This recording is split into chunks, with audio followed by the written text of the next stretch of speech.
De reducido, el día de hoy tenemos un invitado especial, un exjugador de Alianza Lima, es jugador de Sullana y es jugador del Sporting Cristal. Estará con nosotros el profesor Gustavo Roverano en unos momentos más para comentarles que el día de hoy hubo fecha en España, Inglaterra y Italia. En unos instantes más estaremos con el profesor Gustavo Roverano.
¿Qué falla? Sí.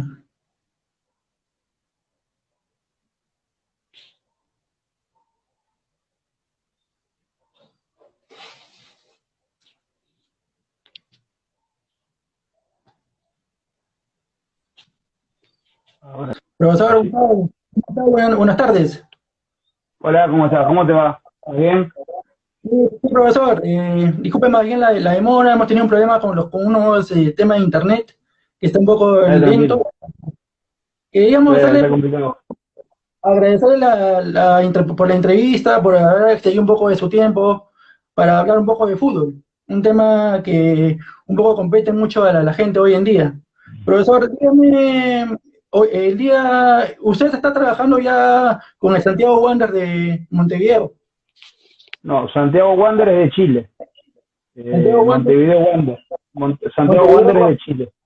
Este es Montevideo Montevideo. Wander. Claro. Sí, Profesor, sí. dígame, ¿en qué consiste el trabajo allá? ¿En qué se diferencia el trabajo de Uruguay con el peruano? No, es más o menos lo mismo. La única diferencia es este, la idiosincrasia de un país y otro, los manejos.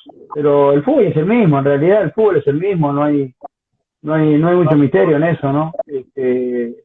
Conocer un poco el lugar y la manera de vivir de cada uno es importante cuando vas a trabajar un país. Bueno, en este caso yo voy a trabajar a mi país, yo ya conozco todo, digo, pero no hay mucha diferencia. En el tema del fútbol no hay mucha diferencia. Claro, profesor. Dígame, ¿y cómo hoy en día usted debe conocer mayormente el trabajo de menores acá en el Perú, que no es tan competitivo como debería ser? ¿Usted en qué cree que debería mejorar mucho el fútbol peruano en menores? Lo que pasa es que son tantas cosas que hay que mejorar, es difícil enumerar una, ¿viste? El fútbol peruano en menores, digamos, ha mejorado mucho desde que yo llegué al Perú, pero está lejísimo de lo que es Uruguay, Argentina. Supongo que Brasil también, no conozco mucho Brasil, pero sí conozco Uruguay, Argentina, conozco Paraguay. Se está muy lejos, ¿no? El fútbol acá, el fútbol de menor de acá en realidad está por obligación, ¿no? Porque no es por un tema de voluntad propia. Hay muchos clubes en primera división que no les interesa tener formativa, entonces a veces es un problema, pero bueno, hay que mejorar mucho todavía, se está lejos. Igual de todas maneras se ha progresado bastante y creo que es el camino, ¿no? La manera de que los equipos salgan a flote es teniendo divisiones formativas porque es la manera de poder vender jugadores y que la institución crezca. Pero hay muchos clubes que no lo entienden así, es un gasto y no invierten, ¿no? Claro, y la selección peruana de fútbol, la selección peruana de fútbol la eliminatoria pasada hizo una gran campaña con la mano de Ricardo Gareca.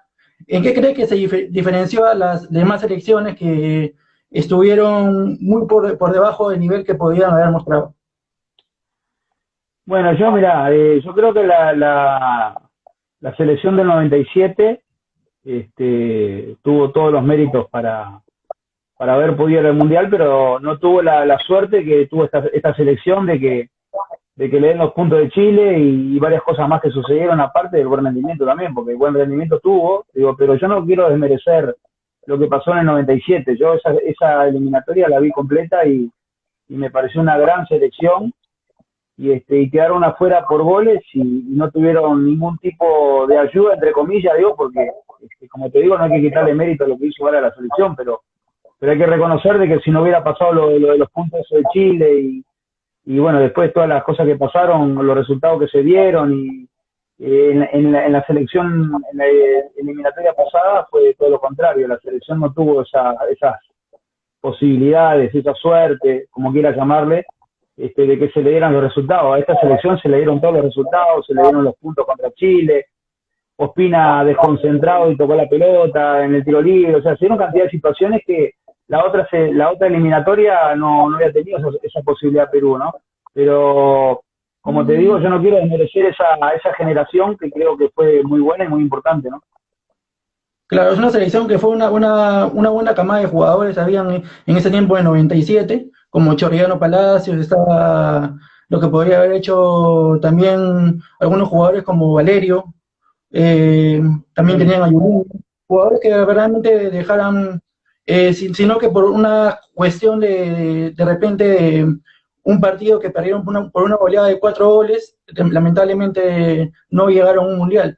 Pero esta selección, la del 2018, fue completa en el sentido de que hubo una idea de juego y aparte que jugaba bien el Perú y daba ganas de ver a esta selección, cosa de que otras selecciones quizá no mostraban ese tipo de juego que sí plasmó Ricardo Gareca en este equipo. sí, claro, como te digo, yo separo lo que fue la del 97. A mí la selección del 97 a mí me gustó más que esta selección.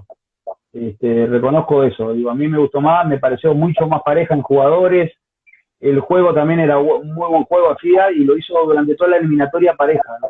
La 97, toda la eliminatoria fue pareja. Esta selección empezó muy mal, después se encaminó y terminó muy bien. Y bueno, y se le dieron esos resultados que estamos hablando. Pero sí, un gran trabajo de la selección y de los futbolistas también. Creo que se llegó a compenetrar todo en su lugar para que pueda clasificar al Mundial, ¿no? Claro, hoy en día también se ve el tema de que usted con su experiencia ya como deportista, como también entrenador, el sistema de juego es importante. Usted maneja el sistema de juego porque escucho a otros entrenadores de épocas unas épocas ya antiguas que dicen que no manejan mucho el tema de la táctica. Ellos prefieren ver el juego, el fútbol en sí. No se ven lo que es el sistema de juego. ¿Usted maneja algún sistema de juego ya en sus equipos o no lo maneja? Bueno, yo creo que todo el mundo maneja los sistemas de juego. Lo que pasa es que a veces los sistemas de juego no funcionan. Pero yo, la verdad, personalmente creo que en todas las épocas han utilizado sistemas de juego, pero utilizar un sistema de juego, el sistema es un tema numérico, el sistema de juego. Para que dejar más en claro, ¿no? Cuando hablamos del sistema de juego es el 4-4-2, 4-3-1, todo el mundo maneja eso. Después hay otros detalles más, como la táctica, donde posicionar a esos jugadores en la cancha.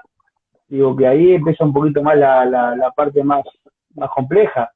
Pero sí, yo manejo una manera de jugar, un modelo de juego, un sistema, una parte táctica, todo. Pero bueno, digo, como te digo, eso es algo muy personal de cada uno y en mi caso, lógico, yo intento que el equipo juegue algo. A mí me interesa, todos los entrenadores tienen su manera de pensar.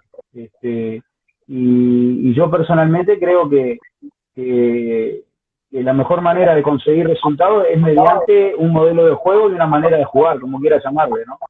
No a cualquier cosa, ¿no? El que dice, yo respeto todo, ¿no? Pero yo no comparto cuando se dice lo más importante es el resultado, que es verdad, y ganar de cualquier manera, no importa cómo, pero ganar. O sea, yo creo que no, yo creo que tiene que haber algo planificado para vos ganar un partido, no podés ganar así a la cualquier cosa.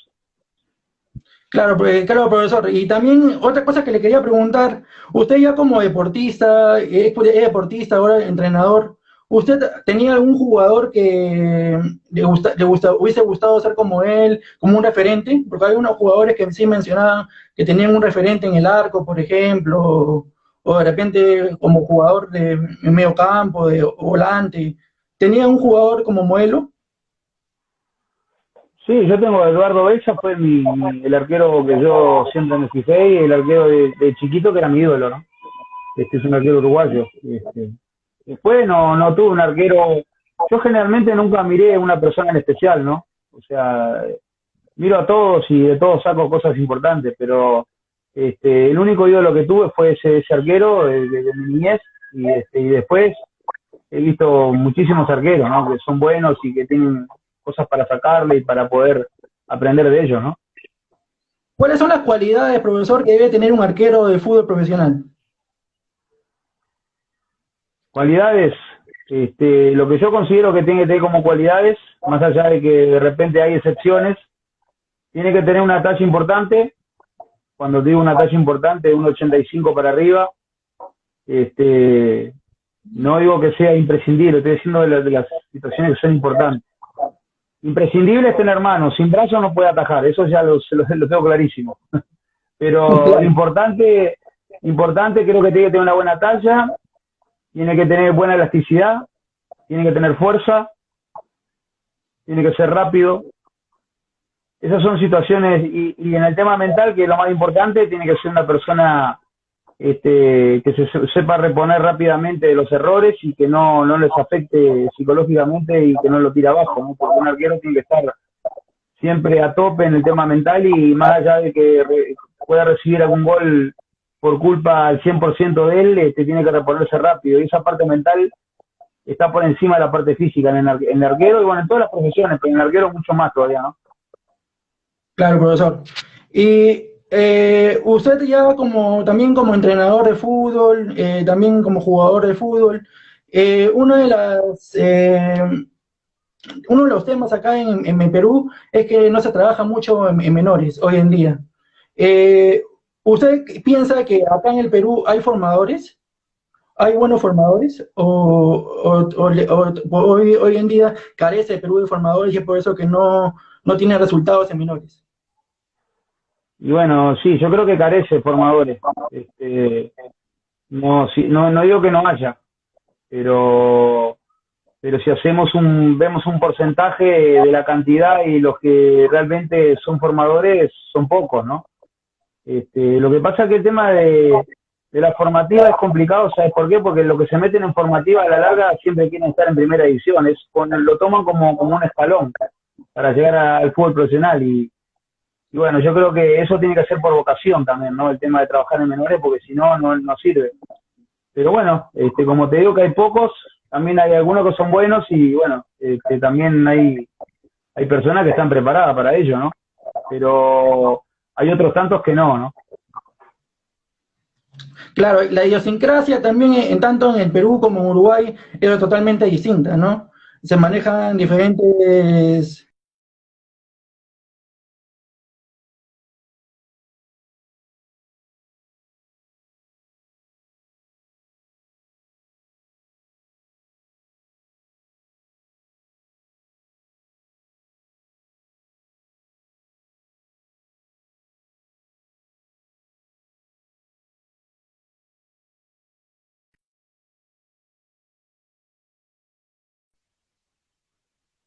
Perdón, Se profesor, ha cortado. sino que, como le decía, ¿no? ¿Cómo convencer al futbolista peruano? Porque tanto en el Perú como en Uruguay la idiosincrasia es totalmente distinta, ¿no? ¿Cómo convencerlo para que la disciplina sea parte de su vida? Porque hoy en día se ve que los futbolistas nacionales, no todos, por no decir la gran parte, algunos salen en parándula y eso no les ayuda hoy en día a crecer, porque hay algunos que tienen quizás las condiciones como para poder mostrarse, pero no terminan de convencer porque lamentablemente se dedican a una vida que no tiene que ver con la deportista. Ahora, yo te voy a reformular una pregunta. ¿Vos crees que es el jugador, solamente el jugador de fútbol, o son todo, o es todo el peruano? ¿Qué es lo que pensás vos? ¿Es el jugador de fútbol que es la excepción dentro de lo que vos ves? O son todos, digamos? Claro, para mí es la mayoría. Creo, cosa que le falta, eso le falta al peruano, ¿no? De que, por ejemplo, mayor disciplina, si ellos supieran cuidar más su cuerpo, tranquilamente podrían llegar a jugar a ligas élites, como, Claro, claro, verdad. como hoy en día se ve. Por ejemplo, Godín tiene 33 años y juega en una liga italiana que es sumamente competitiva. Lo de, por ejemplo, Forlán un tiempo, ¿no? Que destacaba en España y a pesar de sus 36 años mantenía una buena disciplina, pero en el Perú no hay un jugador que tenga Claro, esa posibilidad, ¿no? claro, lo que yo te quiero explicar es que la idiosincrasia de un país, y como es la persona de un país, el jugador de fútbol no es la excepción, ¿me entendés lo que te digo? O Claro, sea, es un todo el tema. No es que los jugadores de fútbol sean así y los demás que trabajan en un banco o que son periodistas no son así. ¿Entendés lo que te digo? O claro, sea, eso es lo que yo te quiero explicar. Los jugadores son así, los periodistas también son así, los directivos también son así. O sea, no hay una excepción, por decir que son los jugadores de fútbol, ¿me entendés? Y así pasa en todos los países. Los periodistas son así y los jugadores también son así, son de la misma forma. Te digo así por no decir bueno, desprolijo, profesional, todo. De la misma manera que son todos, pasa en todos los países. El fútbol no es la excepción, ¿viste? Pero bueno, digo, sí. Y después hay que tener en cuenta que hay personas que se pueden dar el lujo de repente ser un poco más desprolijo porque no depende del físico. En el caso de los jugadores de fútbol, se depende mucho del físico.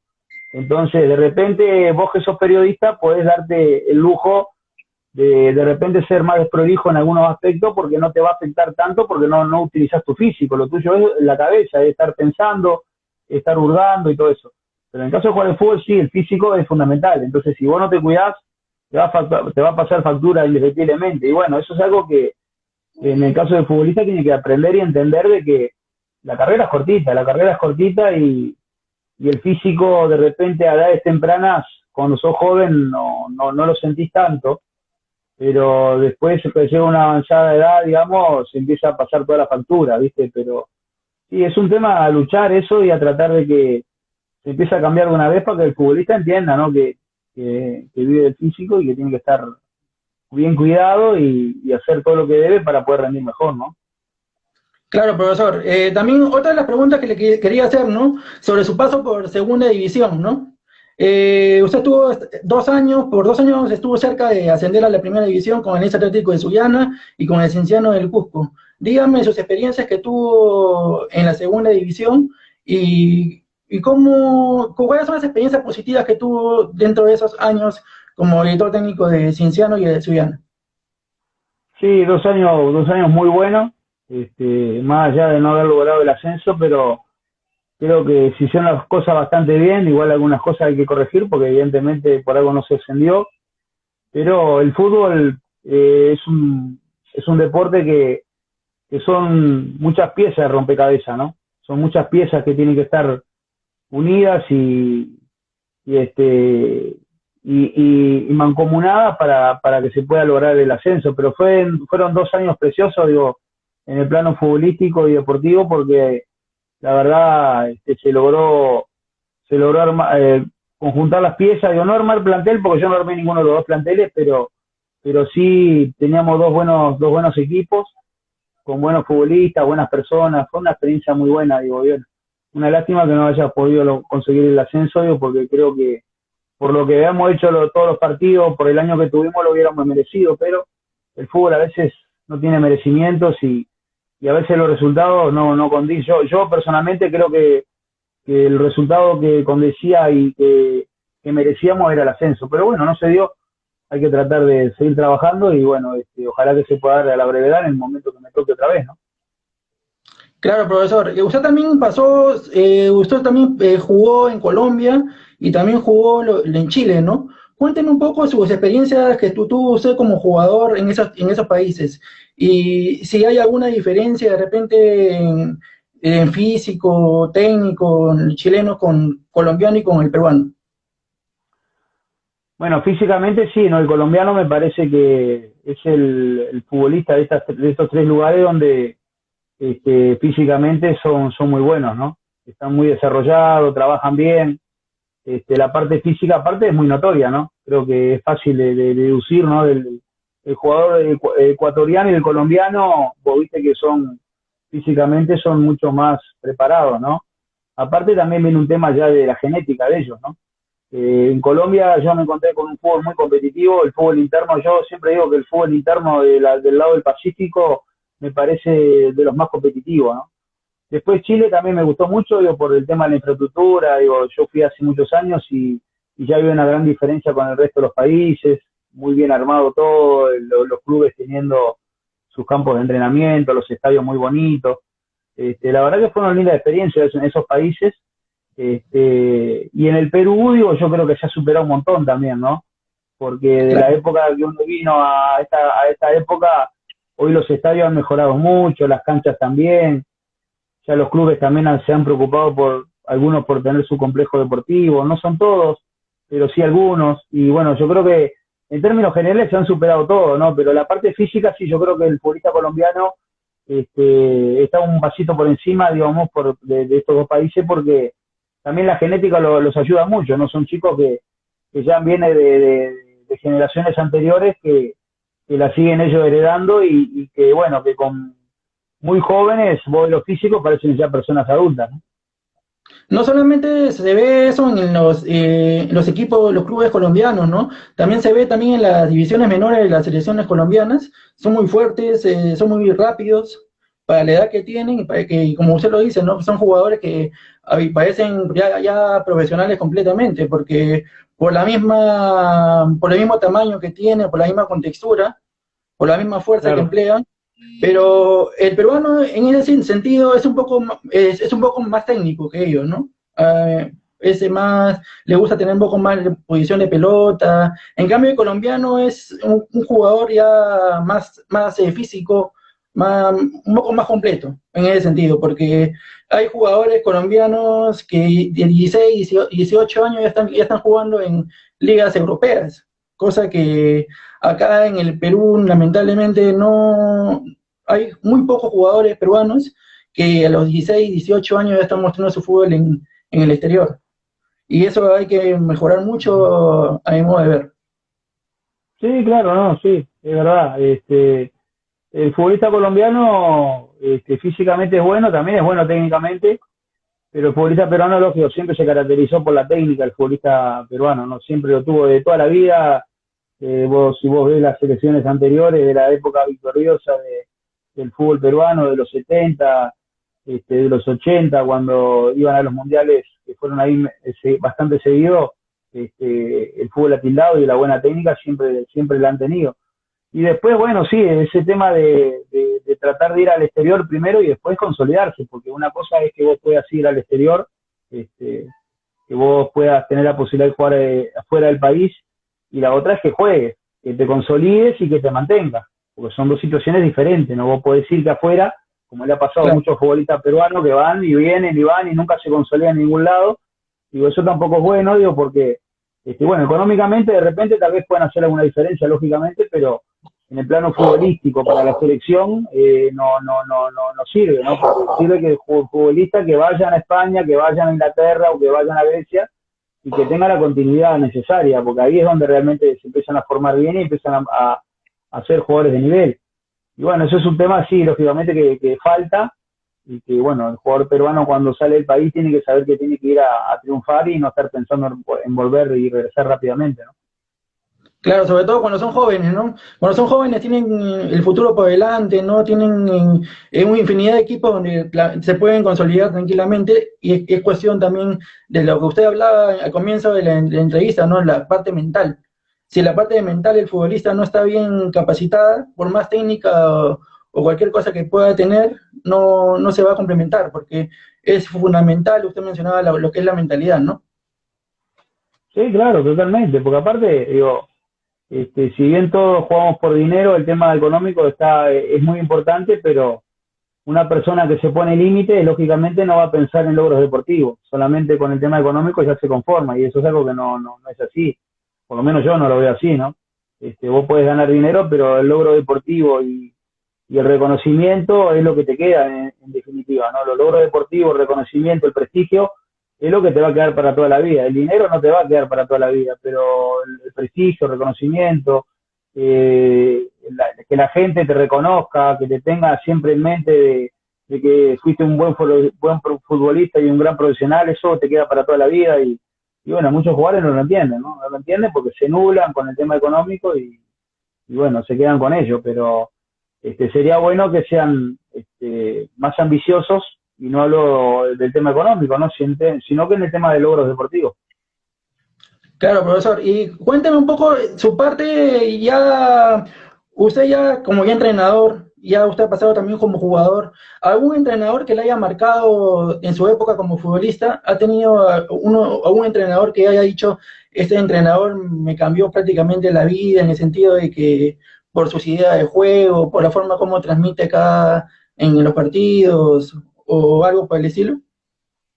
Bueno, lo mismo que te decía como jugador, ¿no? O sea, he tenido tantos entrenadores y tan buenos, y que uno a todo le saca algo, ¿no? Yo, como siempre digo, uno va formando su propio perfil, y va viendo de cada uno lo mejor que uno cree de ellos.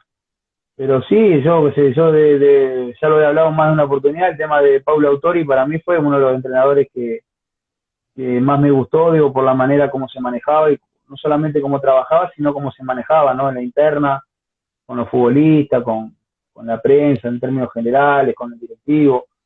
Fue un entrenador que nos marcó mucho a todo lo que lo tuvimos, y después, bueno, tuve en cantidad en todos los países que he estado, técnicos que uno veía que tenían diferentes fortalezas, ¿no? Uno en la parte táctica, uno en la parte humana.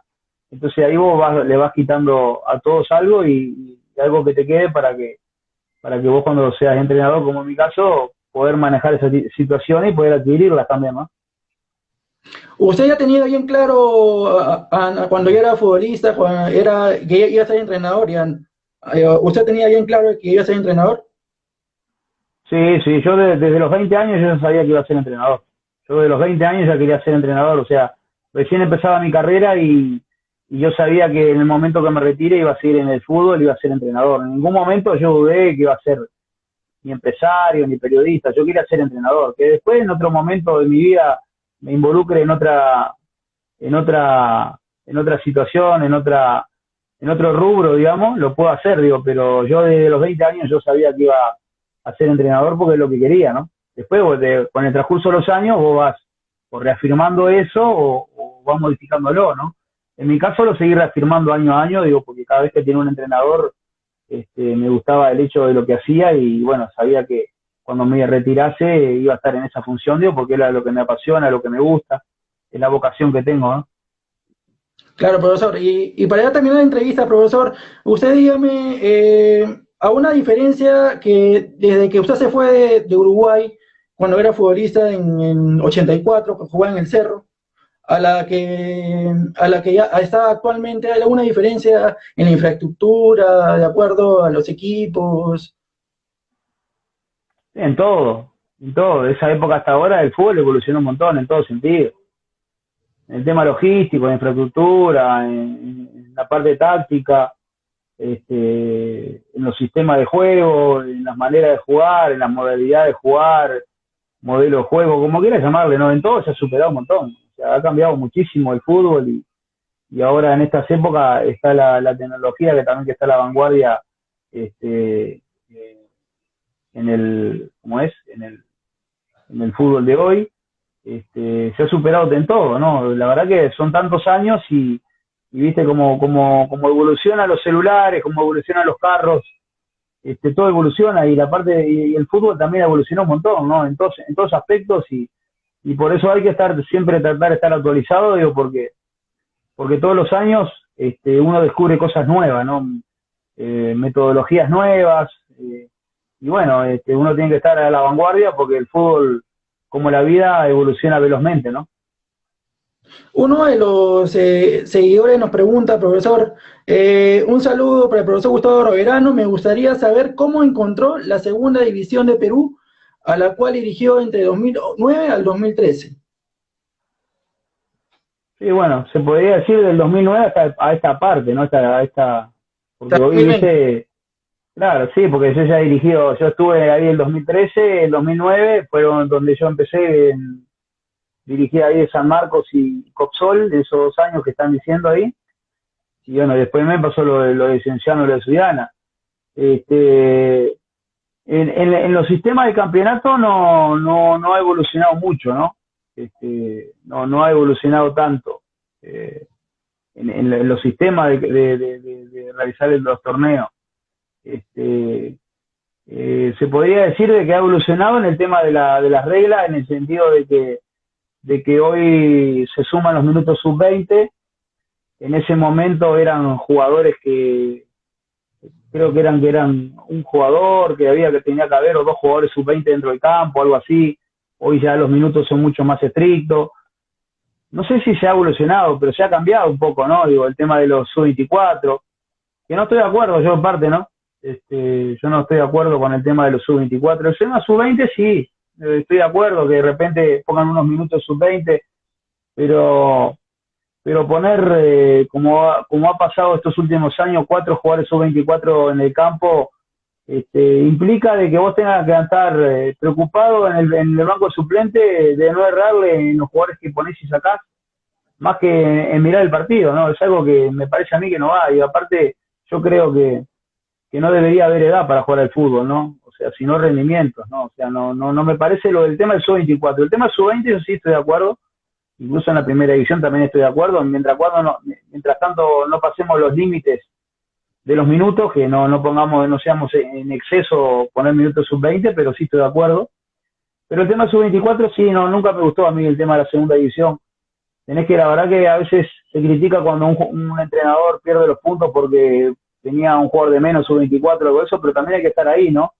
No es fácil. De afuera se puede ver mucho más fácil y criticar, pero estar dentro de la cancha, manejar todo ese tipo de situaciones es complicado, porque cuando vos conformás el plantel tenés que saber qué jugadores tenés sub-24, qué jugadores tenés mayores, cuáles pueden jugar, cuáles no, qué puestos son más importantes. No es fácil, esa parte sí no estoy de acuerdo, ¿no? Claro, profesor. Primero quisiera agradecerle por la entrevista, profesor, y desearle lo mayor de los éxitos en el Santiago Wanderers de Uruguay. Y esperemos tener una nueva entrevista por acá, por Reducido 3, profesor. Bueno, dale, te agradezco, un abrazo y hasta cualquier oportunidad. Muchas gracias. Dale, abrazo.